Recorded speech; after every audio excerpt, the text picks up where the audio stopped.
Selamat pagi Bapak Ibu Saudara sekalian, bersyukur dan anugerah Tuhan kita boleh kembali bertemu dalam renungan pagi di pagi hari ini. Bagaimana kabar Bapak Ibu sekalian? Mungkin hari yang kita jalani tetap dengan anugerah Tuhan, kita bisa jalani sampai hari ini, kita dalam keadaan yang baik dalam anugerah Tuhan. Bapak Ibu, dalam kehidupan kita sebagai seorang Kristen, waktu kita ikut Tuhan, dalam bayangan kita selalu berpikir hidup itu harus kita harapkan selalu baik, selalu lancar. Tapi ternyata hidup yang kita jalani tidak selalu demikian. Ada pergumulan tetap kita hadapi karena dalam dunia yang berdosa, dunia yang penuh dengan banyak kekurangan, karena dosa manusia juga banyak kejahatan dan sebagainya, hidup tidak mudah. Nah, seringkali dalam perjalanan hidup kita yang seperti itu, satu hal yang kita hadapi adalah kita kadang-kala kurang teladan iman daripada pemimpin atau dari orang-orang yang pendahulu kita. Nah, tapi hari ini saya mengajak kita belajar seorang tokoh besar yang pernah hidup di masa yang lalu, nah pergumulan yang begitu berat dalam kehidupan dia. Dia memberikan satu teladan iman yang luar biasa, yang menjadi satu warisan iman bagi kita hari ini, supaya kita dalam kehidupan kita, di tengah pergumulan seberat apapun, bahkan kalau kadang-kadang merasa sendirian pun, kita tahu ada Tuhan. Dan teladan itu menjadi satu teladan yang indah buat kita sekalian.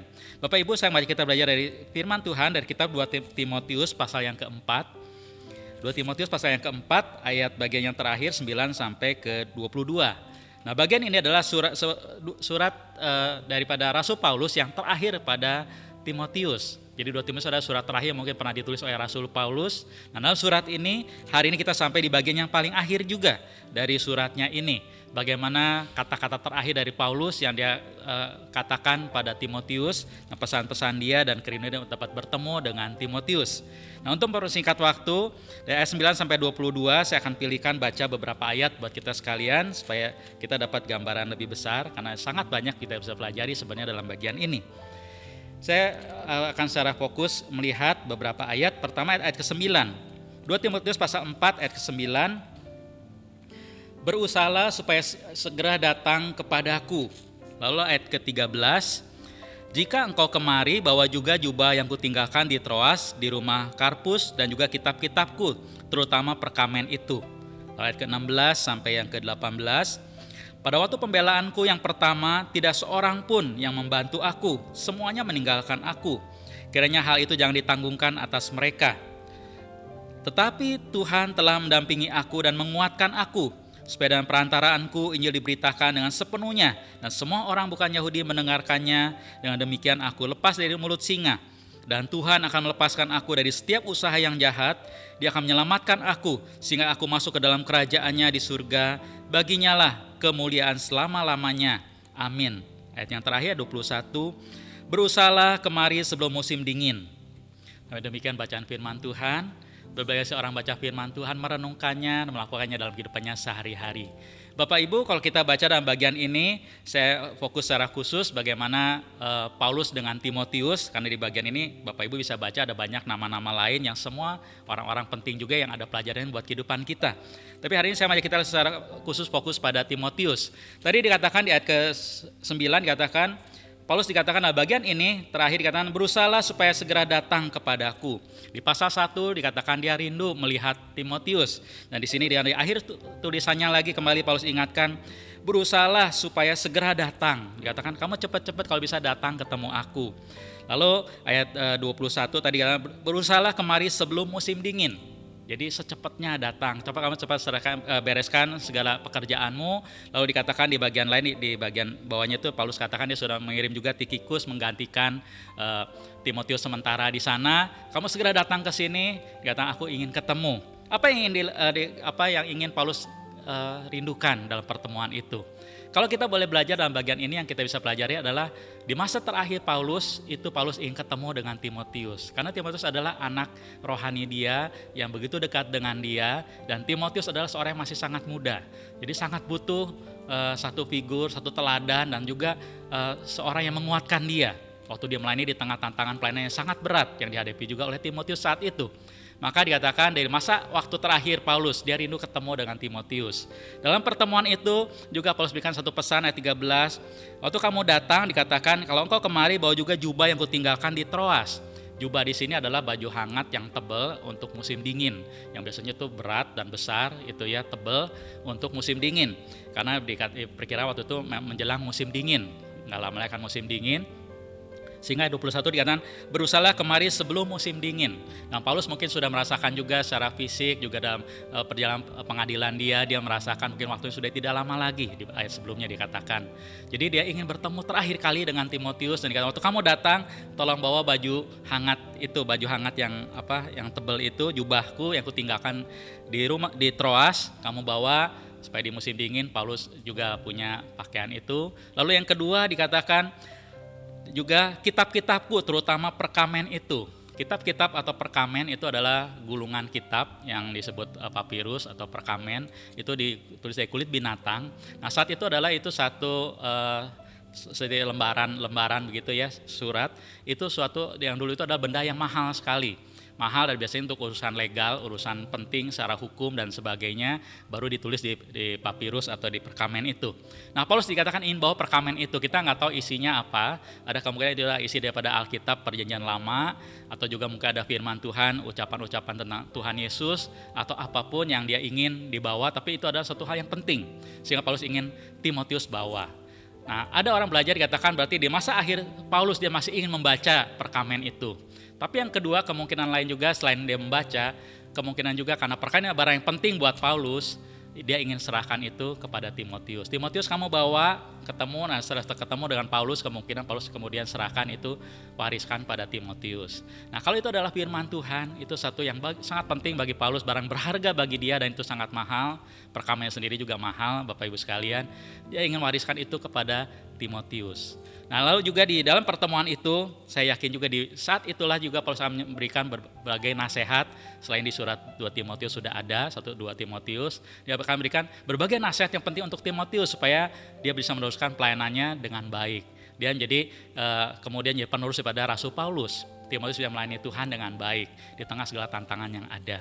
Jadi Paulus dikatakan di waktu-waktu terakhir dia masih ingat pada Timotius, dia ingin serahkan seperti mewariskan imannya, mewariskan pelayanan dia, satu legasi, seperti tindak lanjut supaya dikatakan Timotius bisa meneruskan pelayanan Rasul Paulus dengan baik dan dengan kuat.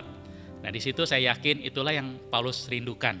Sehingga dia ingin ketemu dengan Timotius sebelum dia tahu waktunya tidak lama lagi.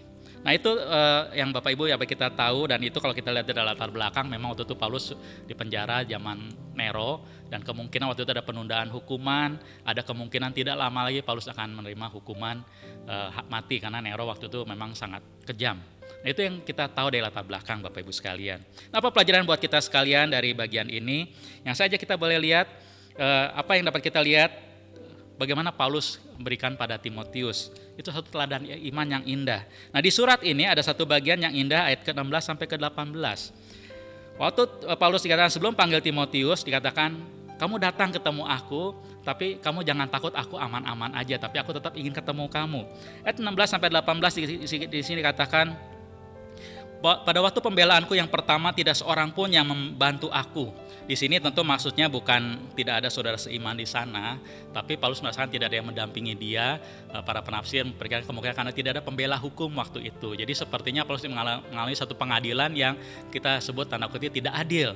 Dia dengan segala orang yang tidak suka dengan Paulus bisa mengajukan Paulus ke pengadilan dan menuduh dia dan berbagai macam tuduhan, dan Paulus tidak ada pembela hukum di sana.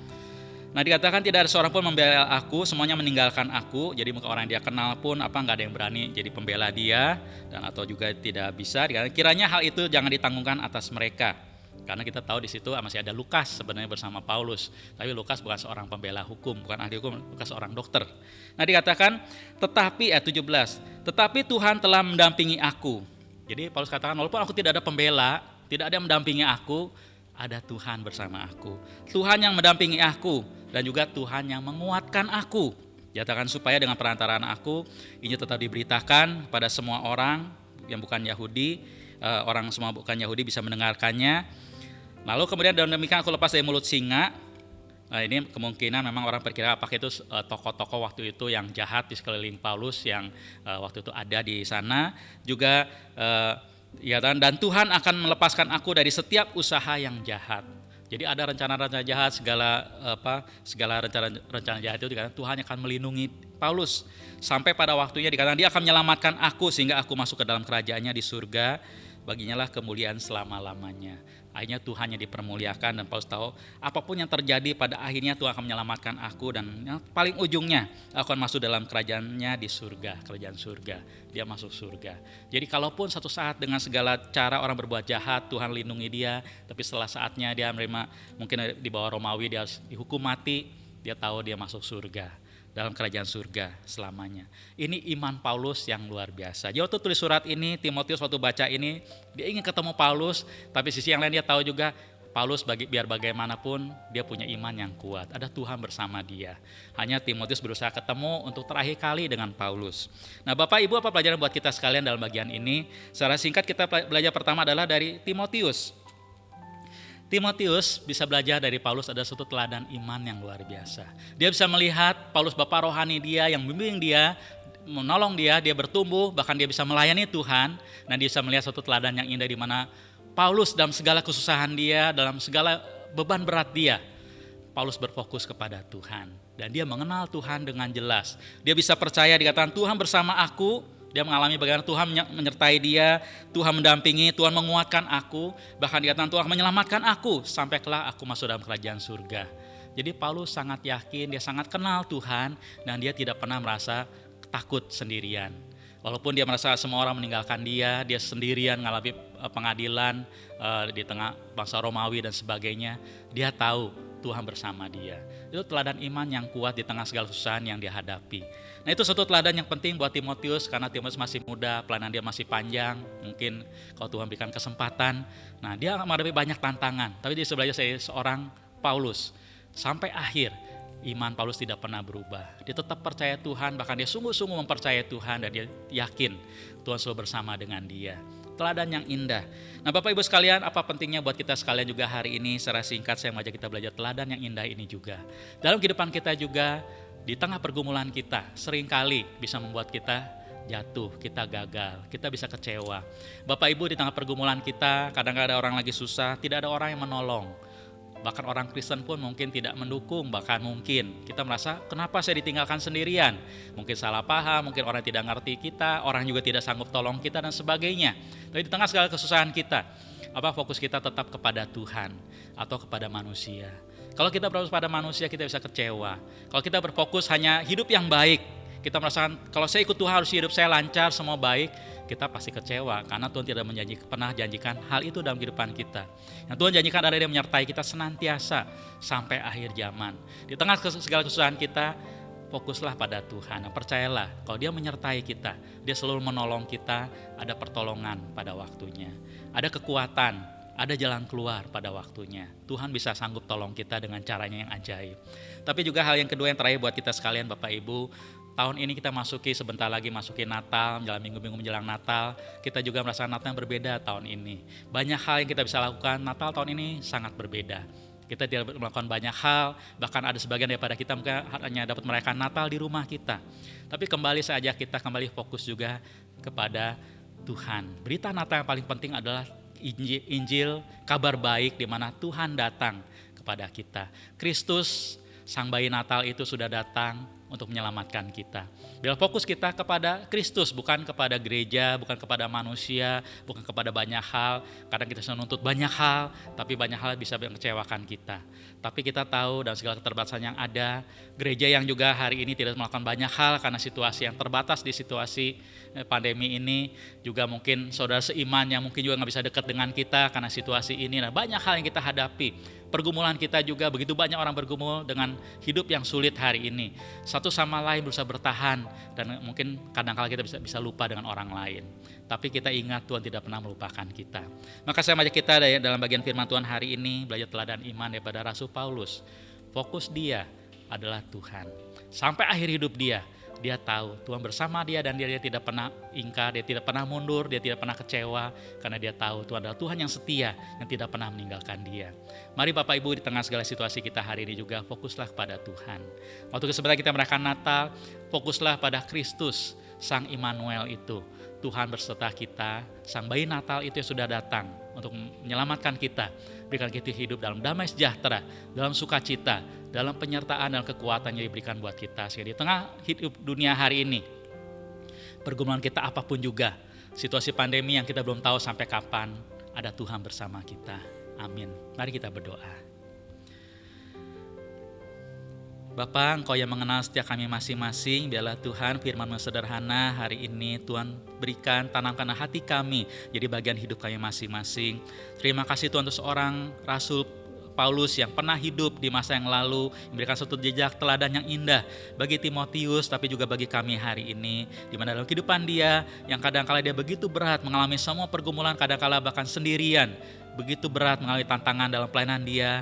Dia mengalami tantangan bukan karena dia berbuat jahat atau berbuat dosa, karena dia melayani Tuhan dengan sepenuh hati, dan ada orang-orang tidak suka dengan dia, dan dunia bahkan si jahat tidak suka dengan dia. Tapi Tuhan, Paulus tidak pernah undur, tidak pernah kecewa, karena dia tahu apa yang dia lakukan, dan dia tahu dia berjalan bersama dengan Tuhan yang selalu menyertai dia. Di masa-masa dia merasa sendiri pun, ada Tuhan selalu bersama dia, menemani dia, dan meneguhkan dia, menguatkan dia. Terima kasih Tuhan untuk teladan yang indah yang Rasul Paulus berikan, yang buat dia terus terarah kepada Tuhan dan menolong kami juga selalu arah hidup kami kepada Tuhan. Tuhan tahu hidup kami masing-masing hari ini Tuhan, kalau ada kami dalam pergumulan yang berat hari ini, bahkan masa begitu berat, tetap Tuhan tolong kami tidak memandang pada manusia, tidak melihat pada dunia sekeliling yang mungkin bisa mengecewakan, tidak melihat segala kesusahan kami, tapi kami belajar memandang kepada Tuhan yang lebih daripada semua, Tuhan yang menciptakan kami, Tuhan juga yang mengasihi kami dan tidak pernah meninggalkan kami. Bahkan sebentar kami merayakan Natal kembali Tuhan, dan segala kesederhanaan Natal tahun ini, tengah situasi pandemi COVID yang belum selesai, Tuhan tolong kami juga, fokus kami bukanlah pada hal yang lain, bukan pada pesta, perayaan atau apapun, tapi biarlah fokus kami kepada Kristus. Tuhan Yesus Sang Bayi Natal itu sudah datang ke dalam dunia untuk menyelamatkan kami, berikan bawa kabar sukacita, damai sejahtera, bahkan Tuhan yang selalu menyertai kami, Sang Immanuel itu boleh nyata dalam kehidupan kami masing-masing. Tuhan tolong kami sesuai dengan kebutuhan kami serahkan kembali hidup kami hari ini juga dan segala aktivitas kami. Serta kami semua Tuhan, baik di rumah, di tempat bekerja, di dalam perjalanan, dimanapun kami berada, kami boleh tetap aman dalam pelindungan Tuhan yang sempurna. Terima kasih Tuhan, kiranya selalu ada berkat-Mu, ada sukacita, ada damai sejahtera, ada pertolongan penyertaan-Mu bersama kami semua, hidup kami semua dan keluarga rumah tangga kami, tetap aman dalam pelindungan Tuhan yang sempurna, karena Engkau ada Tuhan Sang Immanuel, selalu menyertai kami senantiasa sampai akhir zaman. Terima kasih Tuhan, dalam nama Tuhan Kristus kami ucap syukur dan kami berdoa. Amin. Baik Bapak Ibu sekalian, selamat pagi, selamat beraktivitas kembali, tetap dengan semangat, dengan sukacita, karena kita tahu ada Tuhan yang bersama kita, menyertai kita senantiasa sampai akhir zaman. Amin.